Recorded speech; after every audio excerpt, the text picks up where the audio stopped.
Are you a technician who wants to set yourself apart? Then the Trusted Technician podcast is for you. I'm Derek Hoferter, coach and trainer at SBE. And on this podcast, we will have experienced HVAC coaches and trainers, as well as top performing technicians, all sharing their tips and strategies to help you be more successful. All right, everybody. Welcome to the Trusted Technician podcast. I'm Coach Derek. Today, we've got Forrest with us. Forrest is out in North Carolina at Horn HVAC. Forrest is a comfort consultant. So we're getting some more perspectives here on the podcast. Forrest, welcome. Man, thanks for having me. Yeah, absolutely. So we got to start with some of the easy stuff. Forrest, why did you get into HVAC? So I think like a lot of people, man, to be honest, it was not, I didn't wake up and dream of selling HVAC units. My mother-in-law actually reached out to a good family friend of theirs. And I said, hey, my son-in-law is trying to make a career change. I think you'd be good, yada, yada, yada, how that conversation goes. And reached out, interviewed, and I actually started as a install apprentice. To be honest, at that time, man, I barely, knew how to use any of the tools necessary to install an HVAC unit, right? Dangerous having me come out to your house and install a system. And picked it up, man. I had an install lead that really knew what he was doing. Been in the industry for 25 plus years. So for me, it was easy to pick it up. Had a service manager that saw some potential in me. It was like, look, we got to get you in front of customers more often. Let's put you in a service truck. I think that happened pretty fast too, to be honest. It's just you sink or swim kind of situation. Right. And for a while and did really well at, selling add-ons. It was never a situation where techs were selling systems. I wish it was at that point in time. I think it would have done just fine, but we were not allowed at that specific time and with that company. So it was air quality products and things of that nature and flipping leads. And then got to sales. So it was just kind of climbing up the ladder situation for me. Yeah. How long ago was that you started as the install apprentice helper? It's, I was thinking about that, man. I got 3 kids, so we hit the ground running at that time. So time kind of molds all together, right? It's just one big glob of time. Sure. About 7 years or so total, give or take. Yep. So now that you're selling systems and that's your focus, do you think that helps you out of your sort of journey through HVAC of starting on the install side and apprenticing? I think it does, but to be honest, I think most of the ones that I talk to, the most successful sales guys, a lot of them don't have the experience. Right. I think you can get in your own way. It helped that I had the personality for sales always. So I think that was good to have. I think it's more natural for me to sell systems than it is to install equipment. Right. So I think that was harder for me than this is. So it does in some situations, right? Specific customers, right? You're talking to an engineer or somebody that wants those very technical questions answered. So I would say yes and no. Oh yeah, I agree. I think there's pros and cons, right? I have heard some who come from like the install background who say that oftentimes it's actually like they know too much and that impedes them on sales. Yep. Yeah. Well, anyone who's ever sat in a boot camp or anything like that, Corey will always say, just shut up. Right. And I think the more you know, the more you get in your own way, right? So I've done a good job in the last couple of years and just listening, really. Yeah. Do you have any other sales experience? Did you ever do anything else where you were selling or this is like it? No, man. It's just, I think a type A personality situation. So it's not this is what I went to school for or anything like that. So I hit college real brief. I was at the beach. So it was a tad bit too much fun, right? And I had my first son, Harrison. So we're looking for a career where I could make some good money fast. And I definitely found it. Yeah. So speaking of generating revenue and making money. So last year you did somewhere close to 2.5 million, right? In sales? 2.5. Yep. Yeah. So how was that compared to like the year before? Like what's the progression for you here? So it was actually huge, man. It was really at about $1 million. So I just about doubled what I sold. So it's about $1.5 million, $1.4 million. Okay. The 2.5 was huge. More calls, higher close rate. I think it was all a good mold of that. We started focusing more on training, role playing, which is not my favorite. but we do it anyways. And you can tell even from somebody like myself who, feels kind of canned when you're talking to your supervisor or somebody else and you're pretending to be Mrs. Jones and Forrest. But it helps, right? Because you get into those situations and you're like, okay, I've been here, conversation flows, but just being able to ask the right questions goes a long way. Yeah, I'm glad you brought that up. Let's talk about role play for a second and the training, because I don't know if I've ever heard anyone say that they like it or they love it. Yeah. I think at best it becomes tolerable to people, or maybe where they don't specifically go out of their way to avoid it all the time. Yeah. So tell me a little bit about now that you're kind of accepting it, what do you feel like you really get out of role play, and why did you resist it or not like it before? I like to be as candid as possible, right? I think something that separates me from some, right, is kind of that bartender to person ordering a drink conversation, right? It's just supernatural. It flows, good at meeting new people and building a rapport with them. So to me, when you are role playing and it's your manager, in my head, right, I'm thinking, all right, he's looking for me to ask a specific question and he's going to give a specific response. I'm not good at that naturally.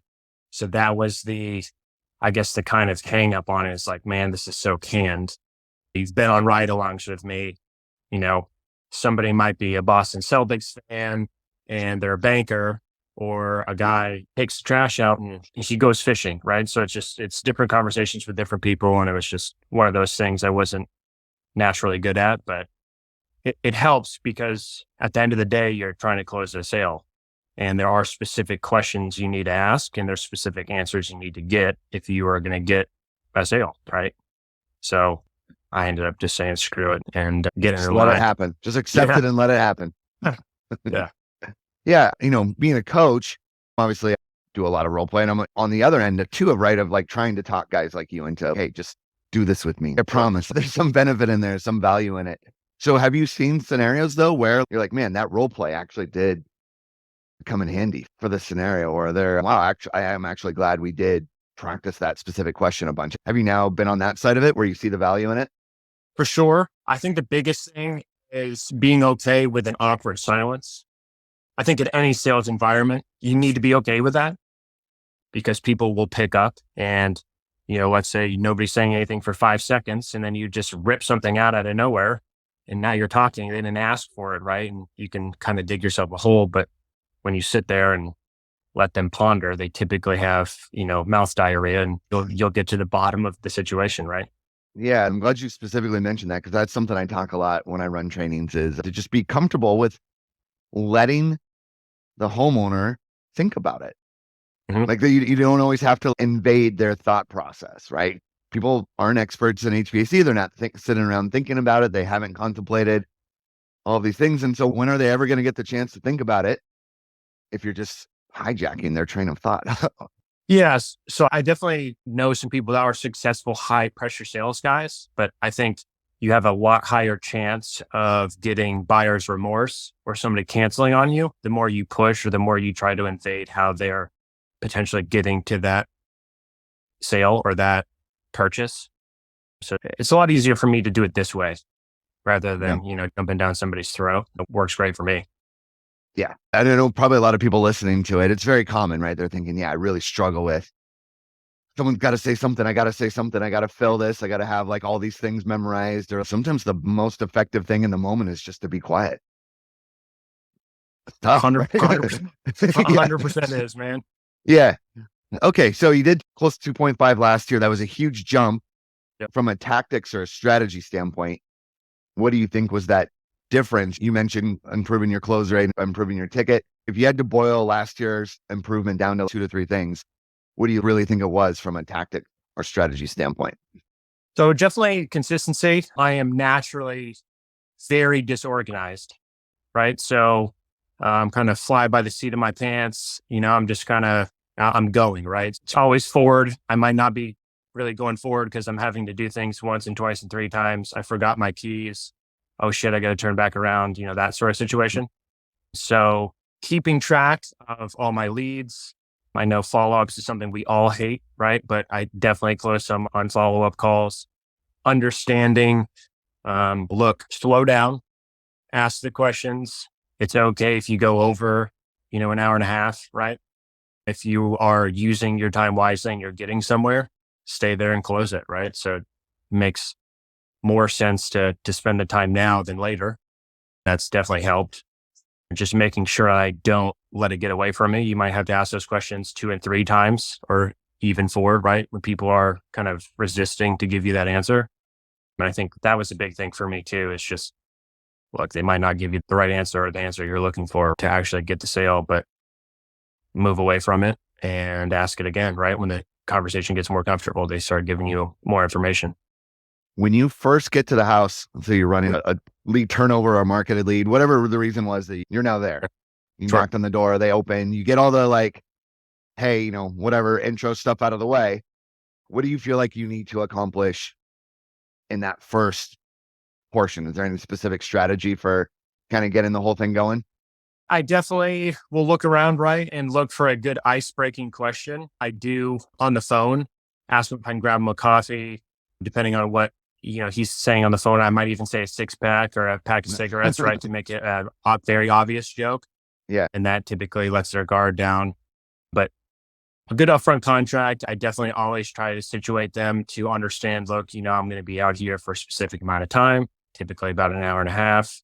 If there's meetings, I don't want any surprises. If there's a meeting, I can't change that, but at least I understand, right, going into this call, he might be away from me for 45 minutes. So I'll circle back with him with videos or company cam file photos with notes on them, things like that. Just so I'm not getting towards the end where in my mind, I'm thinking I might close this guy. I don't know. He says, hey, man, I'm going to go pick my kids up. Well, I should have known that an hour ago. Okay. So that's the strategy. So like eliminate surprises. Let's get on the same page about everything that's going to happen, that's going on. Sure. It sounds so simple, but it's like not something that's common with techs, running a service call either. Right. And then now towards the end, you're just swimming in a whole, like this objection or this, and they kind of have you, right? Because you didn't talk about those things at the beginning. Yeah. You're in a whirlpool at that point, man. And you're just trying to figure out which way's up, which way's down, man. Yeah. Okay. 2023. What's the goal for this year? What are you thinking?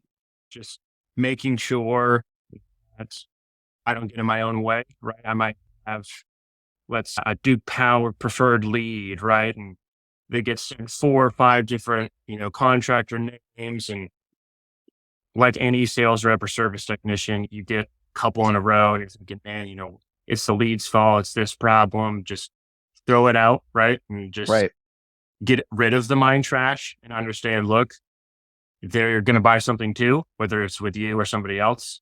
So do what you do and get through it, right? And just get out of your mind that it's a crappy lead or they're not going to buy anything or they're going to be cheap, because people will surprise you, right? Yeah. If you put your thoughts in their mouth, I think it goes a long way. If you've ever taken the OMG, the Objective Management Group sales evaluation, right? There's a little evaluation on responsibility. And that's kind of what you're talking about there of, if you don't get the sale, whose fault is it? Right. That's the whole like umbrella of it. And people who struggle at sales will always, it's the economy, it's the time of year, it's this. Sure. That happens at the lower range of that. And at the higher range of it, of a high amount of responsibility, it's, I need to be better. I need to fix my process. I need to ask more questions, no matter what. Yeah. So even if it is like the off season during a recession and I'm competing against 5 other bids, that sense of responsibility sort of affects your game plan, right? Yeah. I mean, there's successful sales guys in every market, right? If you look around and you're not one of them, what is the problem, right? Like you're in the same market and he's closing 3 million and you're closing 1 or whatever, and you're running the same amount of leads. You're both in Charlotte, right? During the same economy, right? The weather's exactly the same. Yeah, exactly. So that's a good mindset for anyone listening to that, to keep that in mind of how you evaluate. Because if you say that it's their fault, that doesn't really put any fire in you to change. Right. And especially when you go to some of these SB things, you can tell there's a lot of people from a lot of different walks of life use this and are successful. So either understand that it's a successful process and just about anybody can utilize it. So most of what people need to work on in a sales environment is typically personal issues, right? Whether it's mind trash or getting the answers to questions, feeling uncomfortable, whatever it is, or too much technical knowledge, just get out of your own way and find a process that you like and just be consistent with it. I think that's perfect. That's well said. Let's end there. So, Forrest, I'm going to let you go. Sure. Go sell some stuff. Thank you so much for sharing with us. Yeah, no, cheers, man. It's been fun.